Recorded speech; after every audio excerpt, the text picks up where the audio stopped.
Welcome back to episode 2 of For Perspective. Today I'm giving my thoughts on can you be a tech YouTuber without buying all of the latest gear? I started thinking about this when I still had the iPhone 14 Pro. I used that phone for 2 years. And I was making videos and I started to ask myself, am I even a tech YouTuber? I didn't buy the 15 Pro. I really was hesitant about the 16 Pro. And I held off for a good while. Now that we're here, I do have the 16 Pro. I finally bought it. I was trying to wait until the new year, but had a deal that I couldn't pass up, and I was really tired of the design of the 14 Pro. Does it really even matter what gear you use? Peppered through this conversation, I am going to add in some video ideas and ways that you could cover tech without buying anything new. I would like to start being a champion of making videos with the tech that you already own. And this is for my own benefit more than anybody else's. So if you agree with what I'm saying here, then great. But this is for me more than it is for anybody, because I do still love buying new things and learning about new tech, using new devices, expanding my knowledge base, finding ways to make tech work for me, to make me more efficient, more productive, and improve my life. And not so much about, did you buy the latest thing because you want to say you bought the latest thing, being flashy or showing it off as a status symbol. So I think to answer some of these questions that I posed initially, I'll give an analogy from the guys, Everyday Driver, that channel here on YouTube. They have a great podcast as well. But Everyday Driver is obviously about cars. And they started kind of as sports car enthusiasts. And they get letters writing into the podcast about, life happened. I have a family, I have dogs, I needed a bigger car, and I bought a minivan. Does that mean that I'm not a car enthusiast? And the answer is no, right? You can still love cars, even if you're at a point in your life where you don't have a 2-seater front engine rear drive sports car. I think the same is true with YouTube here. You can still be a tech enthusiast. You can still love tech. You can still make videos about tech, even if you're not buying the latest and greatest tech, which, let's be honest, comes out at an alarming rate at this point. And the cycle of tech refreshes and renewals is crazy. You really have to have a very good disposable income to keep up with that. And I myself have tried to stop, take an objective look back at what my needs are from a computing perspective. What do I need in a phone? But like I said, also, what's going to help me in the various processes? I like doing YouTube. So there's tech that I've bought for this channel, like a microphone or a camera lens, whatever it is, that have helped me to make better videos, in my opinion, but has also inspired me to keep making videos. There is something about getting something new and, being excited to use it and it sparking inspiration for you. So that's the first video that's the first video idea I have here is, right, what tech do you already own? Why did you buy the tech that you own? Make a video about that. Discuss why you purchased it. It doesn't matter if it's a 3-year-old phone or a 4-year-old phone or a 5-year-old, it doesn't matter. Make a video about why you bought it, why you still have it, why you haven't upgraded. That would, I think, do really well and align a lot more with the average consumer than the swath of, tech embargo videos that all come out on the same day for an unreleased product that most people aren't going to buy. Now, there's those on the bleeding edge of tech who are going to buy stuff every year. Whatever I'm saying in this video isn't going to sway their opinion. They're going to buy the latest, Samsung phone or iPhone or Google phone every year because they love that product. They want the latest and greatest, and that's okay. Those videos will still come out, and there is a space for the people who want to race to be first to put out their embargo video. I myself think there's two too much pressure on that at the moment. I'm not sure we have any data that shows that being first actually makes your video perform better. I don't know that to be fact, but that's my anecdotal, theory, I guess, right? Prove me wrong. And these early videos don't really represent the average person. Like I said, the average person isn't upgrading their phone every year. They aren't buying the latest MacBook, or MacBook Pro every time a new chip gets put in it. Same with the iPad. So a lot of these people are now, getting sent products for free. This is a whole different discussion in its own right, I guess. But there is something to be said, I think, still for putting your own money on the line and buying a product that you actually want to use. I still think there's a vast difference between getting sent something for free, using it for a couple of weeks to give your thoughts about it, in stark contrast to somebody who might buy a phone and keep it for 2 years or 3 years or 4 years. And that video cycle continues regardless of the average person, right? So companies have now made these YouTubers, in my opinion, extensions of their marketing department, where, they know they send a device to a prominent YouTuber with, who gets tens of millions of views, that puts their product in front of tens of millions of eyeballs. And all they had to do was send a product. That's a pretty good value proposition for a company, if you ask me. So as you sit there and think about the different ways that you could make tech videos, or cover tech on YouTube, if that's what you want to do, or do a podcast about tech, if that's what you want to do. I was reading a book recently called Tribe of Mentors by Tim Ferriss, not to be confused with Tools of Titans, both giant books. I have both copies physically and now on Kindle. So I've read through Tools of Titans previously. I started Tribe of Mentors this week. And I haven't really even gotten into the mentor bit yet, but one of the things that Tim said that stuck out to me is he poses this question to himself. Ask yourself, what would this look like if it were easy? And so that resonated with me because overthinking, titles and thumbnails and ideas can be easy, right? That bit can be easy. What do I want to do? What do I want to make a video about? But it doesn't have to be. So if I would ask myself, what would this look like if it were easy? The answer would be make videos about stuff that I already have. Why I bought it, why I picked it over a certain product, the features it had that swayed me over, one way or the other, how it makes my life more efficient. Is it a tool that I bought for working or productivity, or is it an entertainment device? So there are many different ways that, you could generate infinite ideas based on tech that you have already. And another thing that I've gotten into more recently has been, what apps do you use with your tech? So I've started an app of the month video on YouTube as a way to, once again, separate the videos that I make from a purchase. Now, sometimes these apps have a subscription cost or a one-time fee or whatever, but you're talking about, maybe $10-20 versus a $200,000-$400,000, tech device.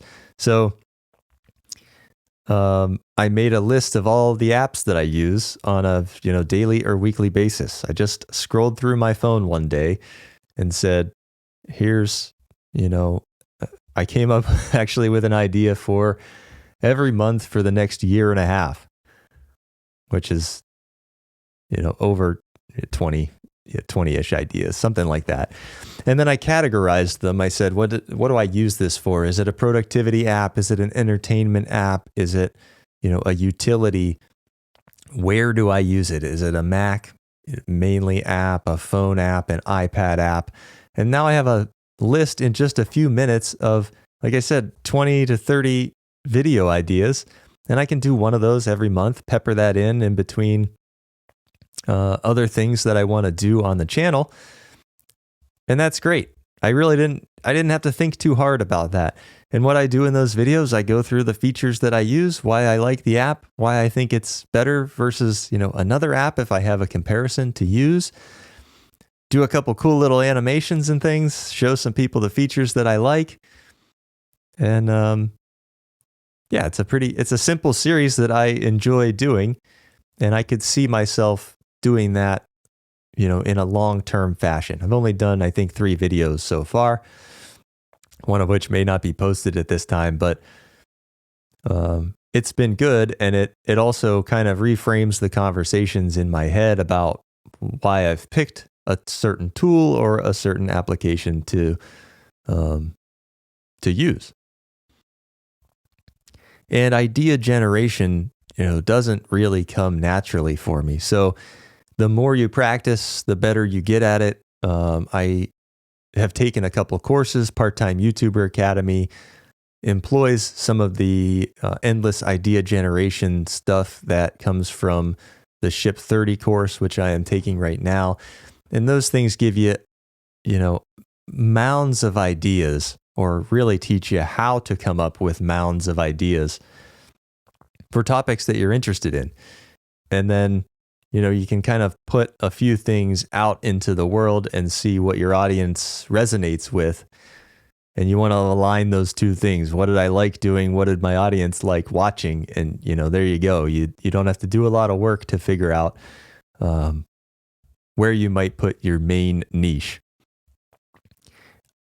Personally, I follow something that I call the Idea Hub, which I got from Colin and Samir. Their podcast is great for creative minds and the latest on what's going on in the creator economy. And the Idea Hub is, at its basic form, just a giant list of things that I think about. And anytime something pops into my head, I throw it into the Idea Hub if I think it could be a good video or a good podcast. And then I can link these things back and forth between the notes and reminders and my whole productivity system. But at its core, it starts as a 1-sentence idea. And this one was in there for a while. I was thinking about, what does it take to be a tech YouTuber, a small YouTuber who, I have some disposable income, but I really don't want to be spending all my money to buy the latest and greatest products to make videos, especially while I wasn't monetized. It's a little bit different now, but the cost or the payback cost isn't there still yet with AdSense only. So I still have to think about, am I going to use this product at all personally? That's the number one thing. Like when I bought the iPad Pro, it wasn't because I wanted to make a video on it. Yeah, I will make a video, or I did already. I'll make some more videos about the iPad Pro, but that wasn't the main thing that was going through my head when I wanted to buy that. So still, first and foremost, I'm thinking about how I can use it in my everyday life to make myself more efficient or more entertained or more productive or whatever. So there's another idea. I think I did do a video long ago. I'll have to go back and maybe refresh this one, but it was like, how do I choose? Maybe I did it on computer. How do I choose a computer, right? Do you go PC versus Mac? If you're going on the PC end, do you build your own computer? Do you buy a pre-built? Are you going to buy a laptop? On the Mac side, you have a similar comparison, but you really only have the choices between laptop, desktop, or I guess the all-in-one with the iMac as well. But, what spec are you going to choose? Do you need a Pro chip? Do you need to upgrade the RAM? Do you need more storage? So, detail your process. If you're going to buy something, what's the research process do you take? What YouTube channels do you watch? Whose opinions do you trust on the internet? Are you following a specific method? The other thing that I've tried to stay away from on YouTube or, even in writing is tech news reporting. Now, this is a giant space, and that's maybe a great way to get involved at first, but I didn't want to rely on the news cycle and chase that. Again, it's kind of like breaking the cycle sort of thing, right? And I don't want to just report on something if I don't have a personal use case for the thing, right? If I'm not going to buy the thing, why do I care about writing about it? And then in turn, why does the audience care about reading or watching what I'm saying about it? So I know there's plenty of people out there that do that report on the news, and that's great. My stance thus far has been, report on or make videos on or write about things that I am actually using in my everyday life. I think that's 1, more relatable, 2, more authentic, and 3, I don't have to go down the rabbit hole of every time there's an announcement, hanging out on the edge of my seat to make sure I got to be first to get this video out. I got to get this tweet out as soon as, Apple drops a new thing or whatever. I didn't want to do that. I still don't really want to do that. If I start a newsletter or something like that, I might incorporate an article, but the shelf life on these things is so short nowadays that I'm really just kind of doubling down on long format YouTube. I know people have had explosive growth on shorts and short form content. Personally, for me, I don't really find the enjoyment in that. It's a lot of work to make those high quality short form videos. Pick your favorite person who's making videos under 30 seconds right now. You wouldn't believe the amount of effort that goes into making that video and making it as polished and as clean with good sound and just the whole production of that takes a lot of time. And for me to do a long form where I can break it up and, record some A-roll, take my time with B-roll throughout the week or however long it takes, I'm not super rushed in my process. And that's just been easier. It's been more fulfilling. It's been more interesting for me to do long form content. And now podcasting is in there as well. So I've liked doing this. This has been unique for me to try to speak off of a bulleted list of, kind of topics or ideas and just open it up and talk. And that's been really beneficial, I think, for helping my channel, helping me grow. But it's also been interesting and engaging for me to produce these. So wrapping things up here, right? Can you be a tech YouTuber without buying the latest gear? I think by now my answer is a resounding yes. It can be a little bit more challenging to generate ideas, but it's still highly rewarding as a creative outlet. So if you liked this podcast, of course, check out episode 1. Otherwise, you can check out my latest videos. I've got one on the iPhone 16 Pro and a little bit longer term view on the iPad Pro from this year. I think that's it for today. Thanks for watching or listening. If you found me on Apple, Spotify, or YouTube, leave a comment if you can on whatever platform you found me on, and I appreciate any reviews or feedback that you give as well. Until next week, see ya.